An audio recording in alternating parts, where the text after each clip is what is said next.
Who do you have in your Final Four? Young was there at the last game. Do you think Billy Napier's seat's gonna start hot in 2025? 9-3 would save his job in 2025. Do you think Russ Callaway is really he got the title of offensive coordinator now?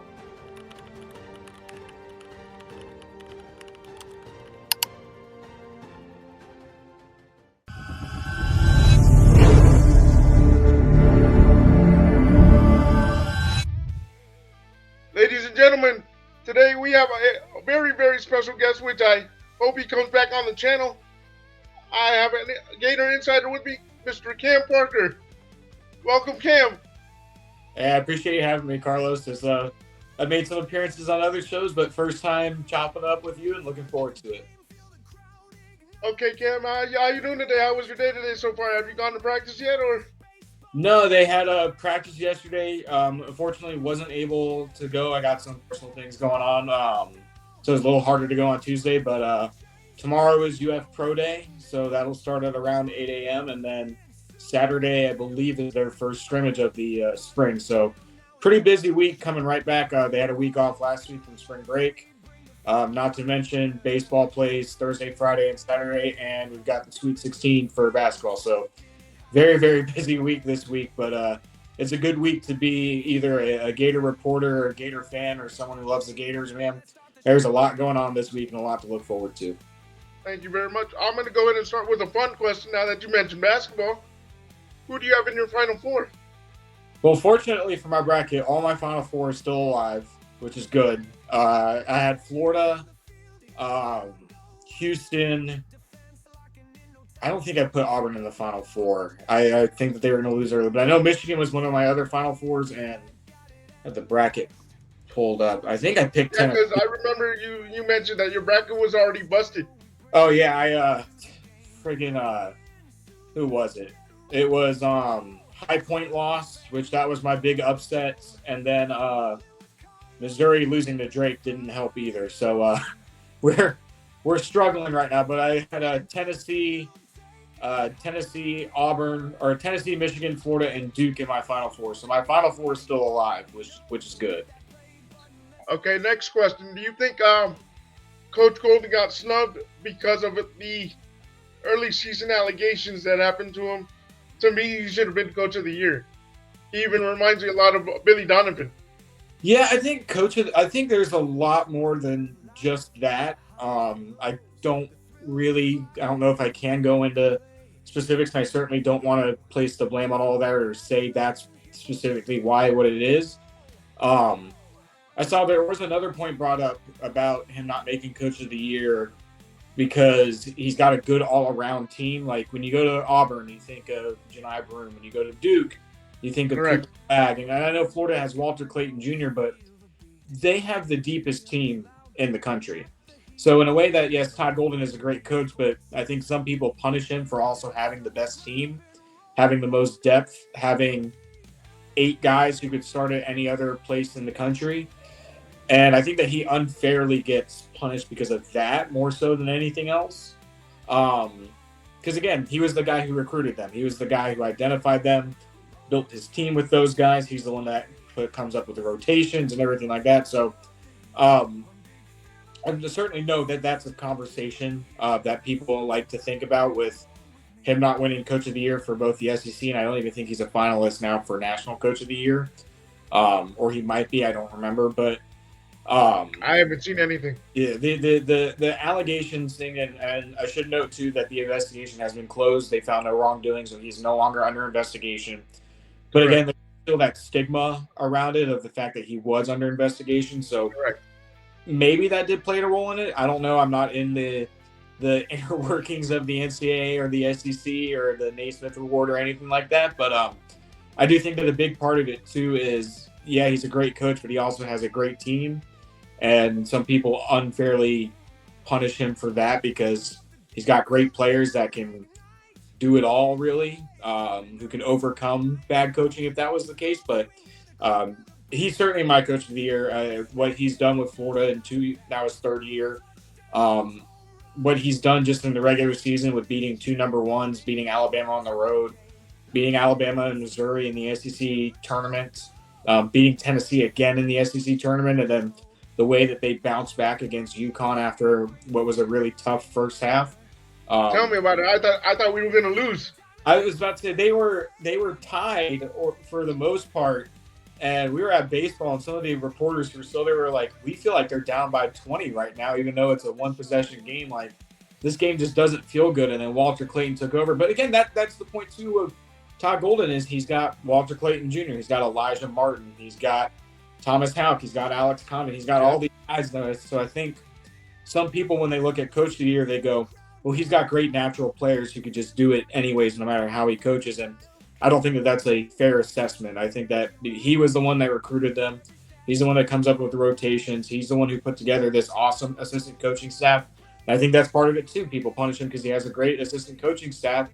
2 guys are now head coaches at other schools. So he's the brains of the operation, and I think he should be rewarded for that. And it's kind of, I don't want to be the clickbait guy to say that it's a travesty that he's not Coach of the Year, but he's Coach of the Year in my book. If I had a vote somewhere, he would get every single one of my votes. He's done a great job this year, and he's earned it. I agree. And going back to your point, he recruited all those kids. So, I mean, off that, he should have gotten Coach of the Year. And he's not doing it with 5 stars either. You know, No, they're not 5 stars. Alex Condon was a rugby player in Australia. You know, Tom Houck, I think, only had 2 or 3 Division I offers, and he went to a post-grad prep school for a year and then went to Florida. Yes. No one really wanted Denzel Aberdeen. Florida did. Walter Clayton Jr. had no big basketball offers, so he went to Iona. It was between Iona it was between St. John's and Florida in the portal. Elijah Martin was at FAU. Yep, you know, I remember all this. I go down the list. I think Ruben Chinyelu and Isaiah Brown, who, again, Isaiah Brown doesn't really play that much, were the only 4 stars on the roster. And so it's not like he's doing it he's just getting, you know, those classic 5-star classes that Duke and Kentucky used to do and starting all these true freshmen that were one and dones. He's not doing that. He's evaluating under-recruited guys that no one else really wants. He's getting good core pieces in the portal, and he's putting together a really good team. So he deserves a lot of credit. He's probably had the most impressive coaching job, even if people don't want to pick him for the year.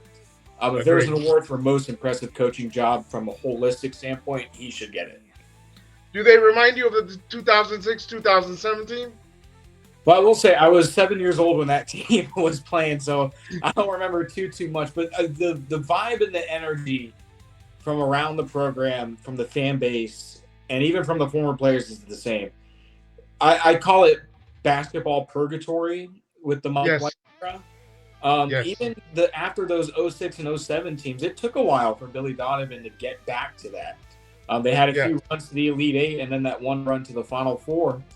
And then since then, after Billy D left and Mike White took over, they only had one run to the Elite Eight.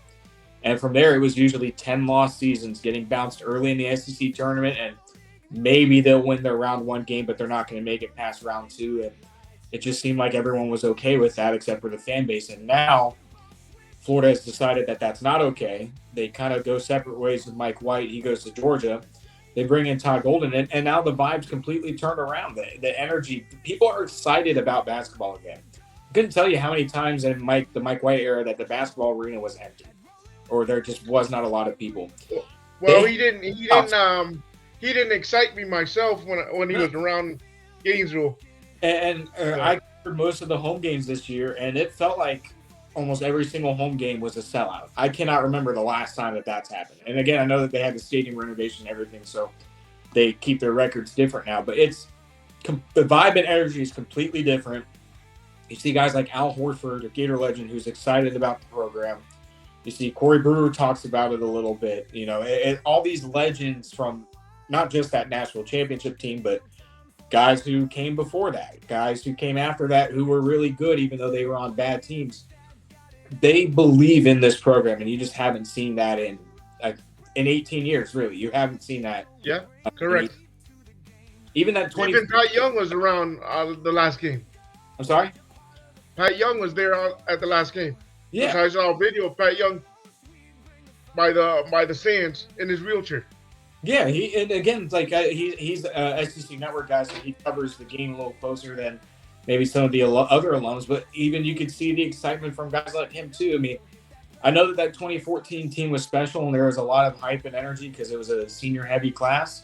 But it's been 11 years since there's been any excitement about that, and just the national hype and energy. I mean, it feels like it's been forever since they've had any sense of momentum like that. I'm happy for him coming from a smaller university, so I'm happy. I'm happy for Coach Golden. Do you going to another question? Do you think Billy Napier's seat's gonna start hot in 2025? I think it's lukewarm, if that makes sense. So Yes. Going into last year, they had back-to-back losing seasons, and the seat was hot because he opened it up against Miami. They had a brutal start to the beginning of the year, just schedule-wise, before the games were even played, and then they started this season really crappy. I mean, there's no ifs, ands, or buts or beating around the bush. They didn't start the year good. Now he has at least a semblance of momentum after their finish the last year. He's got the vote of confidence from Scott Strickland, and now there's that type of you can see that he is capable of winning big football games. There was that belief that he's not capable of doing it for the first 2 years. He's proven it that he can in this last year. So it's lukewarm in the sense that there's momentum.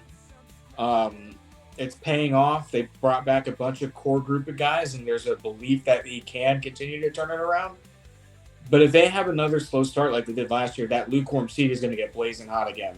He can't afford another slow start. They've got to find a seamless transition from last year and then improve in increments. 8-5 with that record last year is impressive. But there was no reason why they couldn't have gone 10-2 either. I mean, they were in one. Do you think 9-3 would save his job in 2025, or is it playoff or bust? I think. Well, it's weird because the SEC, Florida could go 9-3 and make the playoff. It's not like one of the smaller conferences or even in the ACC, for example, where you really have to win your conference and you have to go 11-1 in the regular season to make the playoff. Florida's schedule is loaded to where they could drop 2 or 3 games and still have a great shot to make the playoff. Correct. And so he has that to his advantage, that it may be a little bit of an easier path to make it to the playoff. But the playoff is expanded. You've had success now after last year. You got DJ Lagway running your offense. Your defense looks great as ever. There really is no excuse in year 4 why you can't compete for a playoff spot. That's the other thing, too. He's had 4 years to do this rebuild. It is now or never. You got to at some point make the playoffs. This is the University of Florida. You can't just, lollygag. There's no New Year's Six Bowl appearances anymore. You have to make the playoff. And so I expect them to make the playoff. They need to make the playoff this year. And there's no excuse. They could have done it last year, too, if they had won a couple more games. Georgia was a one-score game in the fourth quarter that they shouldn't have lost. They should have beaten Tennessee. Just no beating around the bush. They should have played better against A&M and Miami. So you look at those games and you're like, well, you take away 2 of the losses. They are 10-3. That probably gets you into the playoff. So they're right there. They just got to find a way to put it all together. I'm going to ask you 2 questions to bounce off that question. Do we have a backup plan in case DJ Lagway gets hurt? That's the first question. Second question is DJ Lagway's injury that I've been hearing about serious, or are they just trying to protect him during spring? Yeah, so the first part with the quarterback plan, they brought in Harrison Bailey from the portal. I'd call him an inexperienced veteran. He has been to 3 or 4 schools now in his career. He's a 5th or 6th year senior. I can't remember exactly. He's played in the SEC before. Started his career at Tennessee. The problem is he's a career backup. So it's not like you're going from someone who was a starter at all these smaller schools and now he's just looking for a 1-year place to kind of finish his education and whatnot. Harrison Bailey has not played much. He was a kind of part-time starter in his first year at Tennessee in 2020 as a freshman. He got replaced by Hendon Hooker in 2021. And then I believe he was at UNLV and then Louisville, and he was a career backup until that bowl game where he finally got to play. And he looked good in the bowl game, but that's also only 1 game. So they do have him just from a veteran standpoint, just from being an older guy who can mentor the young guys. we'll see how it translates if he ever has to get onto the field. Florida also has Tramel Jones, the 4-star. He's finally healthy. Tore his ACL as a senior. He's been looking good in spring camp. We only get to see so much with on-air drills, but he looks okay. He looks good. And I know Gator fans have a love-hate relationship with him, but Aiden Warner is still on the roster too. He's technically the most experienced returning quarterback outside of Lagway, so they have options. The options may not be the most comfortable, I will say. But it does seem like that they have a better plan than they had going into last year. And as far as DJ's injury, I think it's more on the side of playing it safe. There have been, I guess, rumors or rumblings or whatever that he had a small, I don't want to say procedure, but he had something done just to help clean up the shoulder a little bit. I don't know if that's, true or not. But I don't think that it's this serious injury where people have to panic and he's never going to throw again or anything like that. It's spring ball, right? I understand. Don't get him any more hurt. Let him rest, let him recover, let him develop the mental side because we all know he has the physical talents. Correct. And again, I kind of use this analogy where you wouldn't drive your convertible in the winter, right? If it's snowing outside, you keep that thing in the garage, and that's when you do all your work on it to get it ready for the summer. This is DJ Lagway is your convertible, and we're in the winter right now. Okay, just let him rest up, get him patched up, ready to go. When fall camp rolls around, you'll be ready to go full steam ahead. But this is also this is a good chance for the other guys too that I just mentioned to get developed. So I think Florida has the benefit that it doesn't appear to be anything serious. The longer he doesn't throw, the more people are going to panic. And I've said this on High Top with Shelton and Dave, if he's not throwing by fall camp, then it's time to hit the panic button. But don't over-evaluate and overestimate in spring practice. Just don't waste your time doing that. Let's just take it easy. Enjoy the fact that it is a low-stress thing where you can watch football and not have to worry about what happens on a Saturday. But again, if he's not thrown by fall camp, then I'll be ready to hit the panic button. But I'm not going to do that right now. Thank you very much. Did you hear what Paul Feinbaum said yesterday, I believe, in terms of the team? And he said it wasn't a prediction, but he said that he expects us, and he wouldn't be surprised if Billy Napier and the kids go 0-4 down the first stretch of the season. Well, you can tell that there's not much to talk about this offseason right now because we're already doing schedule overviews and super early predictions on everything. So I don't think that that's going to happen. Look, the way that the schedule worked out again, where you're playing the same teams, Florida beat a few of those teams. And the fact that I think Miami's going to be working on a new quarterback with Carson Beck, who just not played well against Florida in his time. I think Texas A&M is an interesting one because it's in College Station and they return Marcel Reed, who I really like. He looks like a good quarterback. He played well against Florida last year. But to say that they'll go 0-4 after the season that they had last year and the end of the season, that I just don't think that's going to happen. Now, could they lose a few of them? Maybe they could lose 2 of those. It's a Billy Napier team after all. You never fully know what you're going to get on a Saturday. But say that they could go 0-4, I don't agree. I don't think that that's going to happen. But who knows? The season's 6 months away. 6 months away. Let's take it easy. Let's not over-evaluate stuff next week. Okay. Next question: do you think Russ Callaway is really? He got the title of offensive coordinator now, but do you think he's going to be calling plays, or is it going to be? Is Billy too stubborn to not give him calling duties, or is that just by title to pay him Russ some more money? It's just a title. Billy's going to be calling plays. Again, that's been pretty clear through the early portion of camp and just from what we're hearing. Really, it's just more of a leadership thing. So when offensive meetings are going on, Russ Callaway can take a little bit more off of Billy's plate and he can run those meetings. He can be in charge of helping get the scheme implemented and things like that. But no, Billy's going to be calling plays again. An important side of that too, I want to point out is the analyst Ryan O'Hara, who is the quarterbacks analyst. He has been promoted Yes.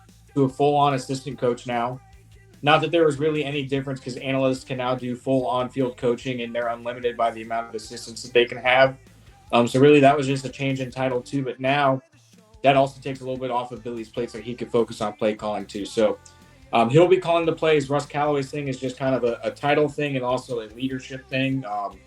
Just kind of understanding that he is going to be helping Billy run the offense as far as running position meetings, making sure that scheme decisions are on the same page, making sure that the offensive staff is on the same page. Billy's going to be calling plays in 2025. We'll see how it goes. Maybe these Which changes. I don't believe the fan base is going to be happy with that because they've been clamoring for an offensive coordinator, but it is what it is.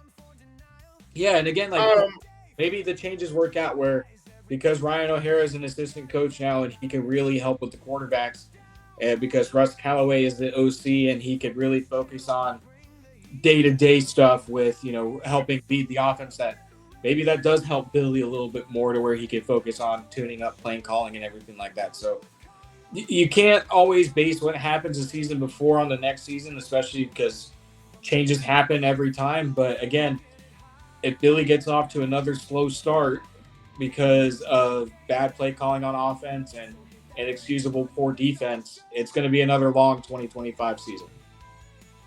100%. Who are your breakout stars based on what you're seeing in spring that you predict will break out during the 2025 season? Well, the big name that's been talked about, and this has been talked about since the first day of spring camp, has been Cormani McClain. Really has turned things around. Really has stepped up both on and off the field. Everyone knows his story about his recruitment. His recruitment was a mess. We'd heard that he was going to go to Florida, and then right before he committed, he switched to Miami, and then he didn't show up to his Miami signing day, and then he's at Colorado, and his Colorado time is just a mess too with issues, and eventually enters the portal, and Florida gave him an opportunity as a walk-on and said, you have to earn it. You have to show us that you're worthy of it. And he's proven everyone wrong. He's been a great addition to the roster. Took him a little bit to get going again. Kind of had to figure out and mature up, but he's not the same player that he was when he was at Colorado. He's locked in. He's a leader. He's been working with the starters because they've had some other injuries in the corner room. And he's improved in the weight room. He's still one of the fastest players on the team, and he's gained 20 pounds since he's come into Gainesville. All the coaches have raved about him. His teammates are impressed. They don't have to worry about him anymore. He's going to do the right thing. And so at the end of the day, when spring camp rolls around and we have to pick an ultimate winner, it would probably be Cormani McClain. The other one I'd probably say is Dallas Wilson, the 5-star true freshman receiver. I mean, my God, he doesn't look like a freshman. I saw a picture of him yesterday next to Khalil Jackson and J. Michael Sturdivant, who are the two most veteran receivers that Florida has, and he might be bigger than both of them. I mean, the dude is massive. He's going to play right away. Nice route running, great speed, great hands too, and he's got the size. I mean, he's got everything that you want out of a receiver. He's got and then some. So I'm excited to see what Dallas Wilson can do. Those are probably my two big winners. Now, there's obviously a few other players who have had good camps. I mean, Eugene Wilson coming back, this is a big thing. Freshman Jaden Woods, the edge rusher, he's gotten a lot of praise for kind of stepping up and really taking advantage of being an early enrollee. Miles Graham and Aaron Childs have shined because of other injuries in the linebacker room. They've been stepping up too as sophomore leaders. So, there's a lot, but the two main guys I think I'm really going to be excited about are Cormani McClain and Dallas Wilson. Give me a second. All good.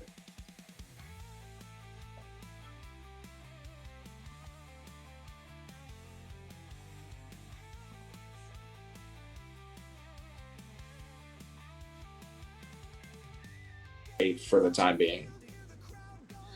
Okay, what do you think of Paul Feinbaum comparing Archie Manning to Tim Tebow a couple weeks back?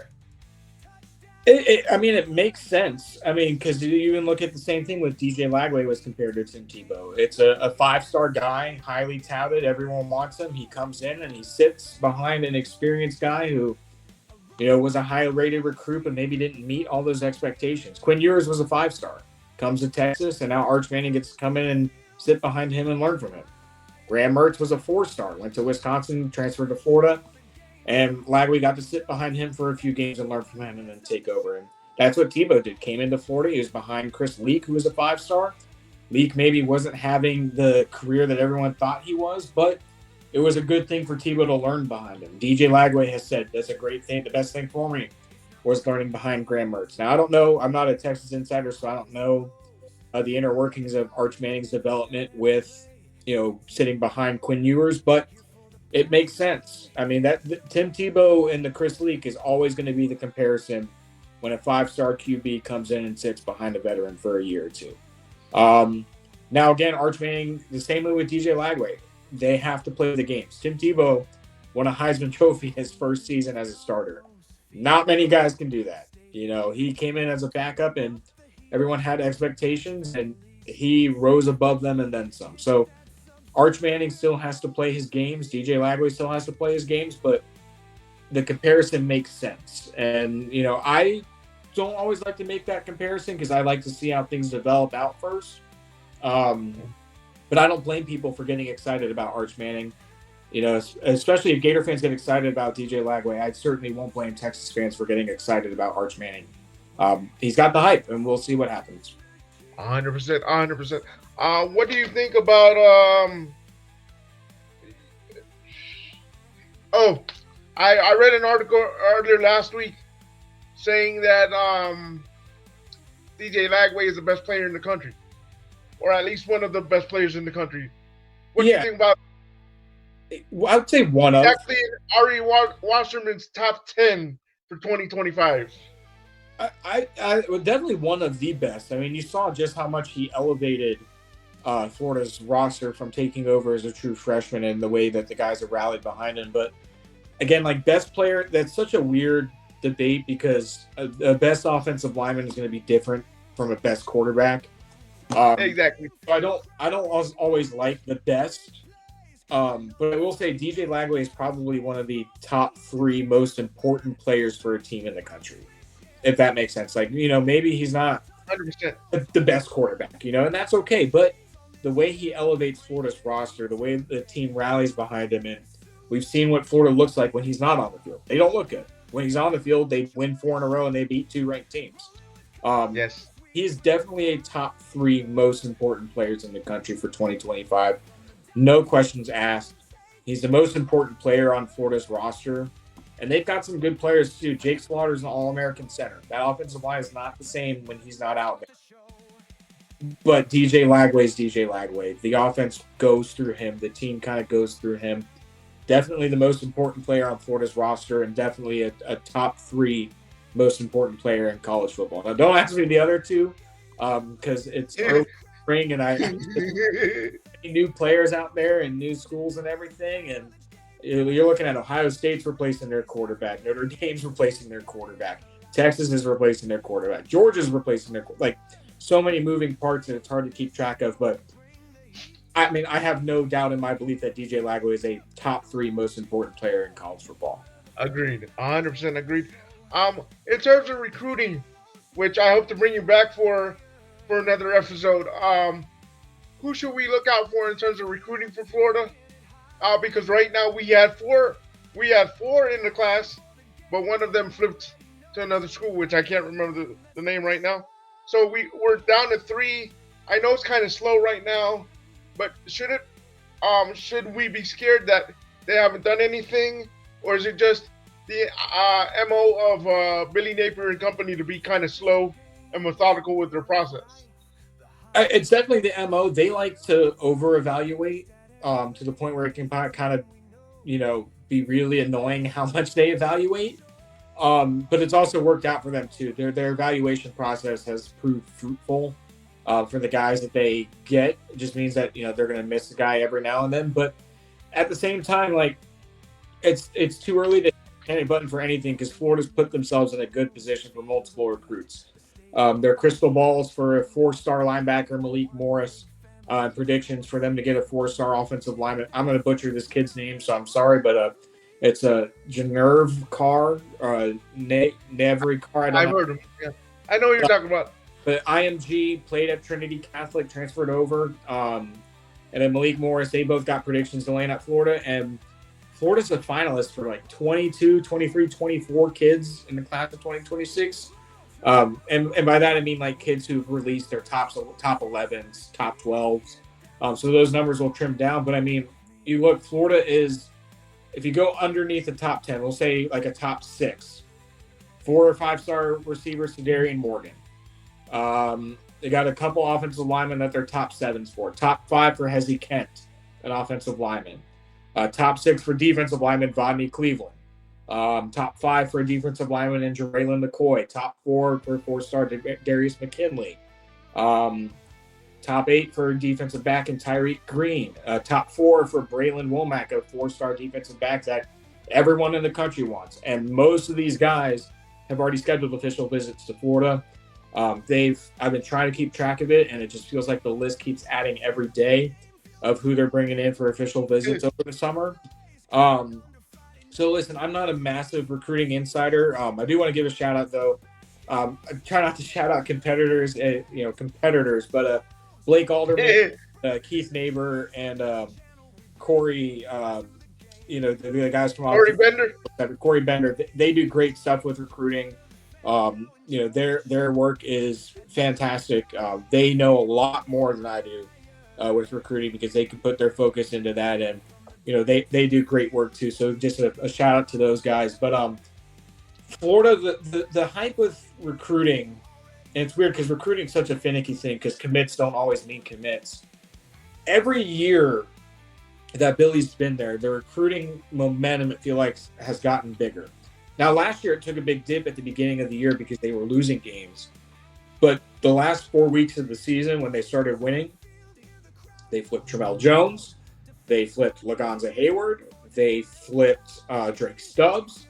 They flipped Brandon Lewis. They flipped all of these guys, and then were able to get guys like Onis Conanbanny at the end of the early signing period. So the momentum is big right now because they have success that they can finally point to. They can finally go to these recruits and say, hey, I know it took us a while, but look how we look when we win games. Look what we were able to do at the beginning of the season, and we're bringing all of our core pieces back. You could be the next one. Look what happens when Florida's winning football games. It's fun to be here. And not to mention Florida has good NIL, and that's always a good thing for recruits. But it's this time last year, I don't remember this many guys releasing their finalists and including Florida. So I know that it's early and these things can change and visits can go either way, but Florida's in a good spot right now. I feel like maybe they only have 3 recruits right now and 3 commits, but they've got 3 really good commits in Will Griffin, Devin Jackson, and Isaiah Williams. So the numbers are only going to grow. Florida is really good on their official visits. Recruits always have a good time. So hopefully in the summer is when you'll start seeing more of those commits. Florida making a big jump and separating themselves from other schools. And listen, it's the same thing with playoff or bust. I think it's top 5 class or bust for high school recruiting. We know that they can recruit good in the portal, but you got to have those high school classes that compete with the likes of Georgia, that competes with the likes of Ohio State, Alabama, Oregon. These schools that are always in the top 5. Florida's always been a borderline top 10. I want to see them jump into the top 5 this year for high school recruiting. 2 more questions and then we're done, and I appreciate you coming on to the show. Do you consider Todd Golden the next Billy Donovan? It's weird because Billy Donovan, what he did at Florida was, first off, unprecedented for Florida. Florida wasn't a legit basketball contender until he took over. I know that they had a couple good years with Vernon Maxwell in the 80s, and then Lon Kruger in the 90s took them to the Final Four. But what Billy Donovan did at Florida was unprecedented. I mean, a runner-up in 2000 when they were a bubble team, it felt like. Back-to-back national championships, 4 straight Elite Eight runs in the mid-2010s and a Final Four appearance at multiple SEC championships. I mean, he is Mr. Florida basketball. And Todd Golden, what he's doing is on the right track of that. I mean, you look at last year, too. They made it to the SEC tournament championship, and they weren't supposed to do that in year 2. They did it anyways, and they kind of got tipped being a 7 seed. They probably should have been a little bit higher, but they're 2 points away from beating Colorado and moving on. And now this year, obviously, the Final Four is in their sights. They got to play tomorrow against a pretty good Maryland team, but this is the hottest team in the country right now, and so the signs point to it being that he could be the next Billy Donovan, but at the same time, Florida also, I don't want to jump ahead and say that because next year is going to be completely different. You're losing Walter Clayton. You're losing Elijah Martin. You're losing Will Richard. Alex Condon projects as a first-round draft pick. Maybe you lose him too. So while this season's really good, how does Todd Golden respond and rebuild for next year? Does he find similar portal pieces? He's got 2 good high school signees in Alex Lloyd and CJ Ingram. That was the best thing for Billy Donovan is when he had veterans leave. It may have taken him a year or 2, but he always found himself back. When the guys from that 2000 national champion runner-up left, took a couple of years, got things together. He won 2 national championships in 06 and 07. When those guys left, took a couple of years. 2011 to 2014, they made the Elite Eight every year and then had a Final Four run. So that's what he was good at. I can't wait to see what Todd Golden does after this year. How he replaces those guys. And I think that'll be the ultimate factor of what does his tenure look like? Can he replicate what Billy Donovan did for the long term instead of just being kind of a one and done team that has a good year, but you just never see it again. So, but he's also proven himself that he's a really good portal recruiter. He's finally starting to prove himself as a high school recruiter with the 2 guys they got. Signs point to this being the next great era of Florida college basketball. We'll see how it goes this offseason, what he's able to do to rebuild this team. Cam, shout out where people can find you before I say the last question. Where can they find you on social media? How can they connect with you? And I would love to have you back for another episode. Yeah, I'm on Twitter at CamParker25, and then it's the SI.com, I guess, affiliate for Florida. I write on SI, so it's www.si.com/college/Florida, or on Twitter, it's Gators Illustrated. So you'll be able to find most of my work there. But most of my stuff will be on Twitter at CamParker25 as well. We'll have clips and updates all throughout spring camp. Florida basketball keeps winning. That's always good for us, so we'll keep writing about that too. And I know baseball is off to just a really rough start this year, but yes, they are. And football's I wasn't going to ask you about that, but you jumped in. So yeah, it's tough, man. They're injured, but even the guys that they have to replace them, they're not pulling their weight. But listen, basketball and football are going to stop around the same time. So over this summer, it's all baseball, and we'll be there. So I enjoyed this, man. This was fun finally getting to chop it up with you and everything. But all my content at CamParker25 on Twitter. One last question, Cam, and I hope to have you on another episode whenever you're free. I'll reach out to you, and we can set up another episode. And who knows, maybe do a Cam's Corner on a regular basis. Hey, I don't mind that at all, man. Let's keep in contact, man. This is fun. Yeah. Next question: are we in trouble? And is Billy in trouble? Billy and company in trouble if DJ Lagway gets hurt next season? And is he gone? It's tough to tell. One, because I don't want to hit the panic button because I don't think his shoulder injury is a big deal. The problem is that we've seen what this team looks like when he's not on the field. Now, granted, the quarterback room is in a much better spot than it was last year. The problem is that your pieces, I don't know how much I trust Harrison Bailey to start and go out and beat LSU and Ole Miss. You know what I mean? I know Tramel Jones has a high ceiling, but you don't always want to start a true freshman right away. They did it with DJ, but he was a 5-star. He didn't look like a freshman. You don't want to throw Tramel Jones in that fire, and everyone knows what Aiden Warner's done. So it's tough. But also, I think people forget that when DJ got hurt, Florida's defensive unit was decimated by injuries. They were down 4 or 5 guys in the secondary. They were without 100%. that linebacker. And that's a big part, too, that, yes, the offense was not great when DJ wasn't there. The defense couldn't pull its weight because it was out of body. So it's tough. If DJ goes down with an injury this year, I hope the defense is healthy. I'll say that much. I hope the defense is healthy to be able to pull their weight and help them. But although Florida did revamp its quarterback room with 2 additions, I don't know how confident I am just because the drop-off from a guy like DJ Lagway is just so big, just because how good DJ Lagway can be. So 100%. You never want your starting quarterback to get injured, whether it's DJ Lagway or anyone. But I don't know about in trouble. It's so hard to tell just because we haven't gotten to see what Harrison Bailey can really do. Terrell Jones is a true freshman, and true freshmen are always hard to predict. So at the end of the day, I'll just say I hope DJ Lagway is whatever's going on with his shoulder is fully recovered for fall camp, because I know people are itching to see a full season of him running the offense. Again, thank you very much, Cam, for coming on the show. And I look forward to more chit-chats with you and more coverage of the Gators.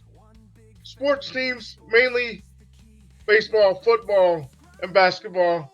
But hopefully we can do this again on a more consistent basis. I appreciate it very much, and I'm very humble. All right, I appreciate you having me, Carlos. It was good to finally meet you. Same here. Thank you very much, Cam. Have a good day. All right, you too, man.